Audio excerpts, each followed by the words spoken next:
Trucker Dave here, and today we're back to work on the Crown Vic. As you know, with our last videos, we've been rebuilding this 2006 Crown Vic that was ditched. So what we have left to do right now is I got to give it a full service. Well, I'm going to change the oil in the air filter just to give it a good once over. And all the plastic I need to get clipped back on, like on the bottom. And we're going to just do some of the trim and all that, and just basically get it ship shape to go. I'm hoping to have some turn signal lenses maybe tomorrow, and we can get that done, and the car will be just about complete, with the exception of some interior stuff that we're going to save for a later video. So I've got the garage cleaned out, and let's get this thing backed in. Cleaned out is a relative term. I've got to put these seats somewhere, but the car's been on a charger. I got the Torino moved out, and we're gonna have to find a battery for this eventually, but so we'll see if she'll start.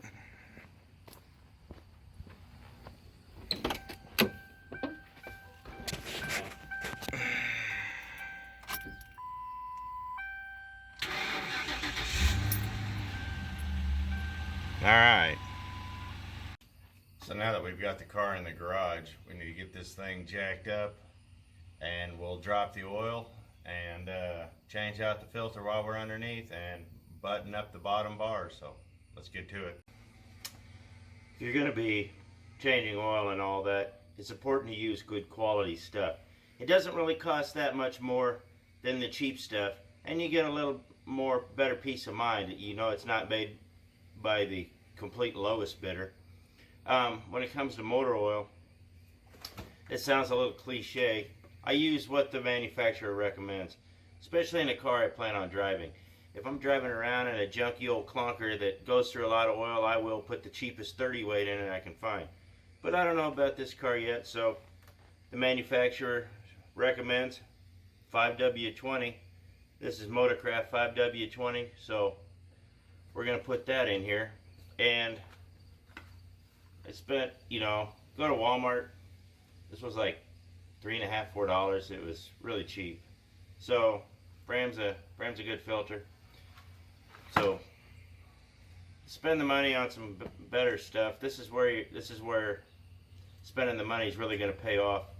So we'll get under here, drop this oil, and then when we get the oil dropped, we'll go over that, because when you buy a new car, you need to inspect your motor oil for anything that's in it, because it'll tell you a lot about the car. We're laying down here under the car. I'm not quite too sure how I'm going to get that out. It's buried, but the plug's right there, so we'll get all this oil dropped and get this filter changed in just a moment. Well, we got the old oil filter off, and we're going to put the new one on, and for some reason there was a Mopar brand filter on this, which doesn't make any sense, but we're going to go put a new one on, take a little dab of the old motor oil, lube up the seal, and that'll make sure it slides. That way it doesn't jam up and create a leak. If you really don't want to put them in dry. So yeah, there's about a dozen jokes there. So yeah, just make sure you put a little bit of motor oil around the rubber piece here, and we'll go zip it in. So I'm creeping under the car right now. This is the old oil filter. For some reason it says Mopar on it. I don't know. So now I'm gonna scoot my way back and pull that drain plug out, and we'll get that done up here. If you're like me and constantly forget what size the plug is, bring a couple of wrenches with you, because invariably you're going to be wrong twice. Okay, so I think we have the right one now. Yep. Uh-oh.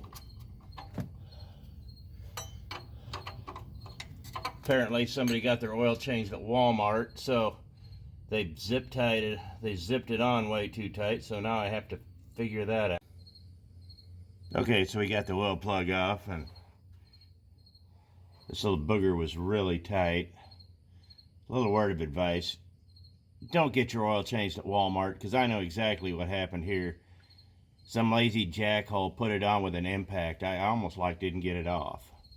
It doesn't have to be that tight. So, little tip, just snug it. You don't have to ugga-dugga it on when you're doing your oil.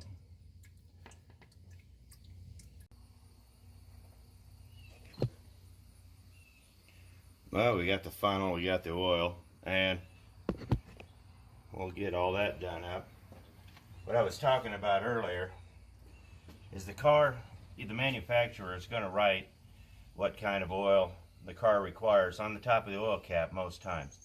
Now, a lot of guys say, well, it's for this or this for that, and a lot of the talk that people talk about is 25 and 30-year-old technology. For the old Torino, it's fine. But for these new cars that are built on tighter tolerances and have a whole lot more software and sophistication to the manufacture of the engine, it's just best to do this. And if you have a new car, always do this, because even putting the wrong oil in can void a warranty if something bad happens. So it's important to be mindful of what you're doing. This car requires 1520. We got a big jug of this, so we'll get it filled up and see where we're at from there. If you want to know why I have such a long funnel, it's the only one I got. I probably have another one well, I know I do, I just can't find it. I can't find a lot of things in my garage, so.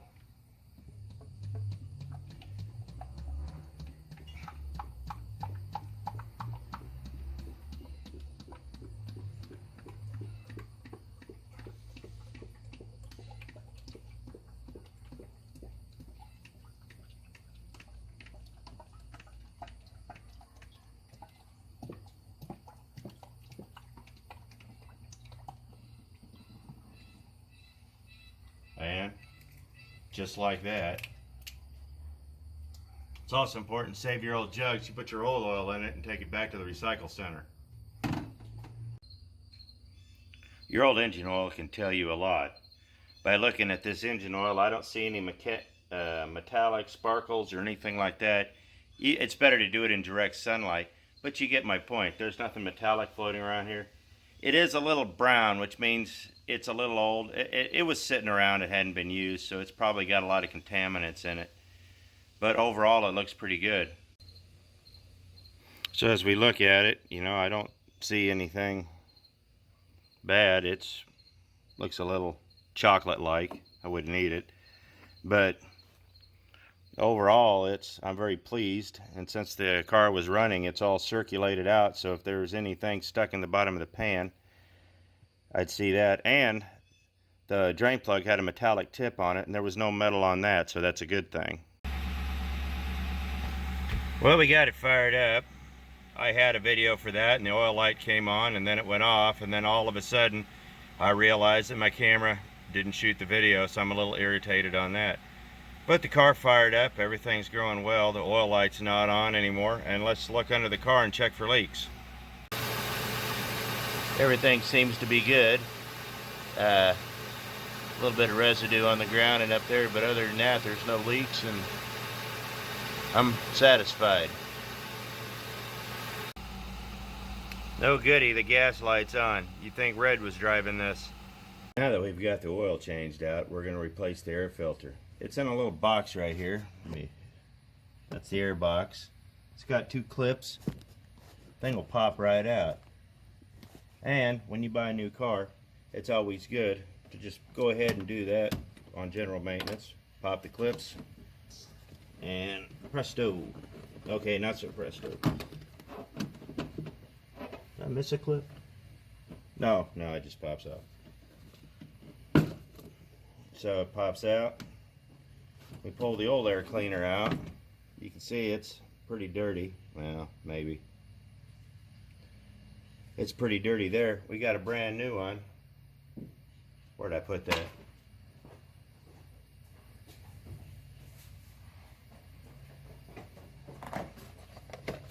We got a brand new one right here.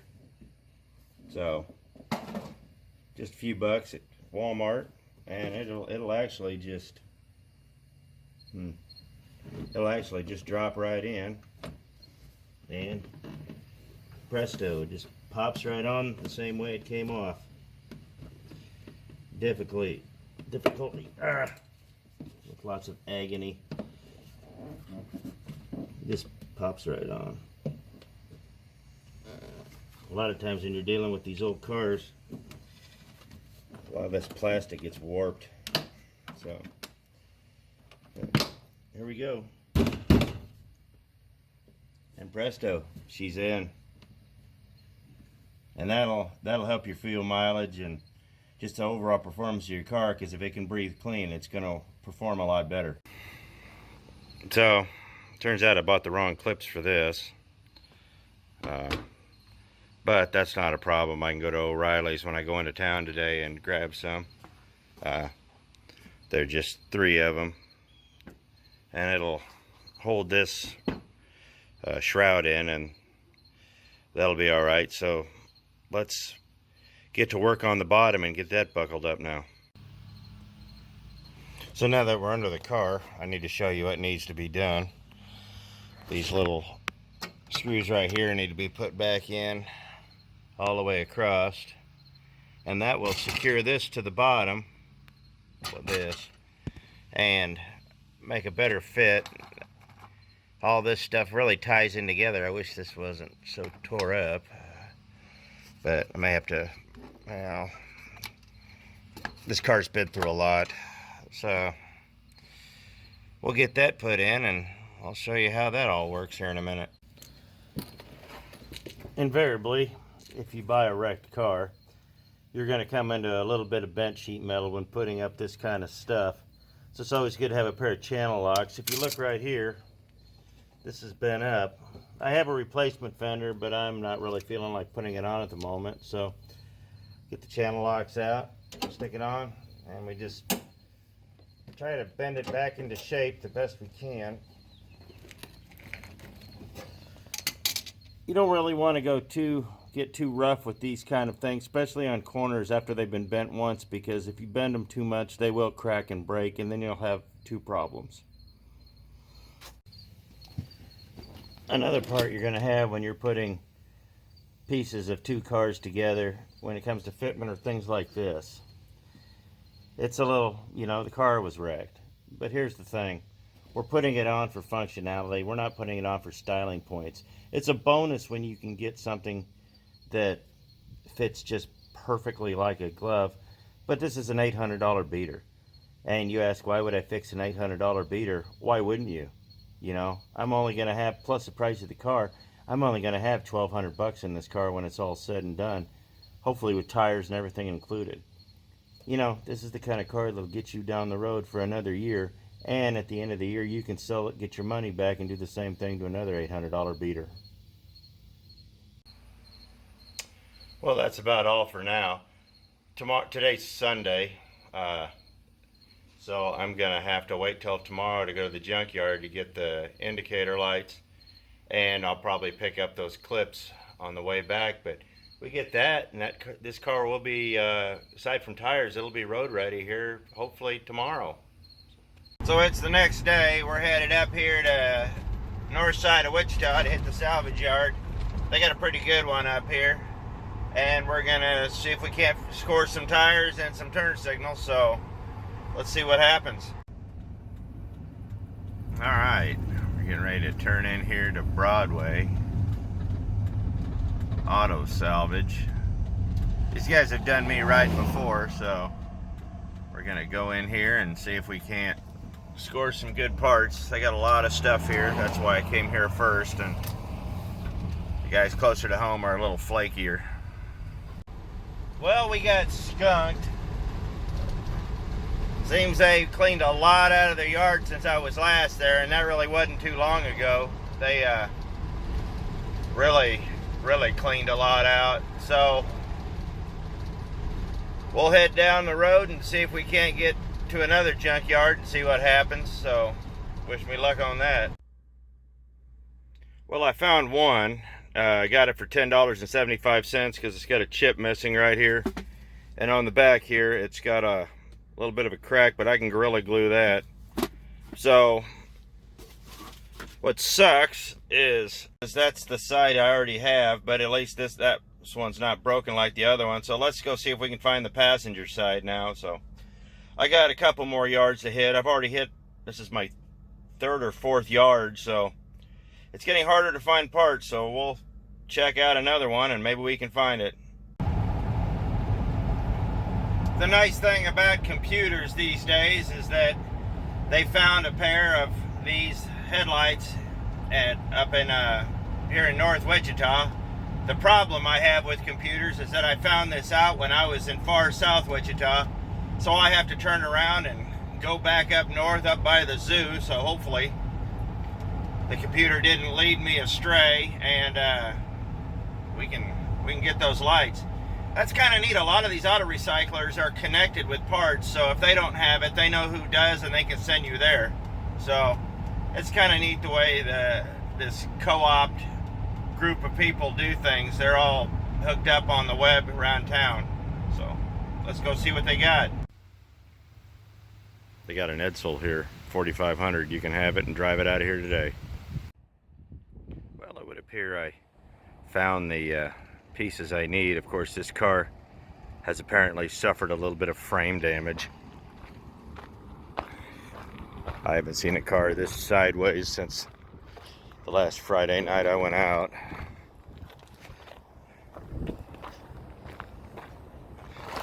I mean, this is straight on. This thing's a foot off. That's wild.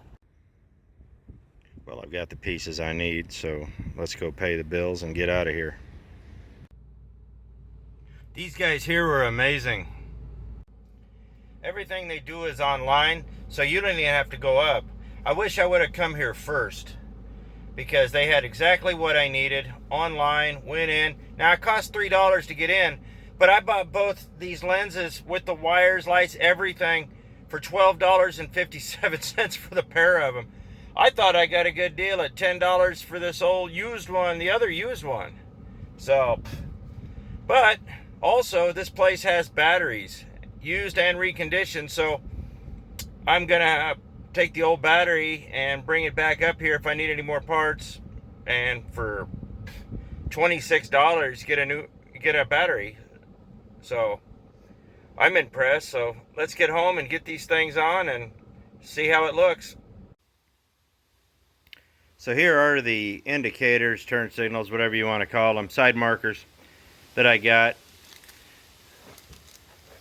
These two came off the same car, but this one came off the other one, and I ended up wanting to buy a pair of them, a match set off a car, and that didn't happen, but I got an extra one because, well, I'm weird like that. So I got that, the wiring and everything all ready to go. It should bolt right up onto this in about 3 minutes. And LKQ, well, they did something neat. You look at the receipt, get it off the line, and tells you which cars were out there, which rows, where they were at. They were really user friendly, and the prices were really good too. So let's get this thing on the car and start buttoning it up. We're just about done. And there you go. The lights are on and everything just buttoned up, absolutely beautiful. The only problem I had was when I went to screw this in, this pulled through, so I put a tiny washer on it to hold it, and maybe we'll be able to get a good light in later, but it works for now.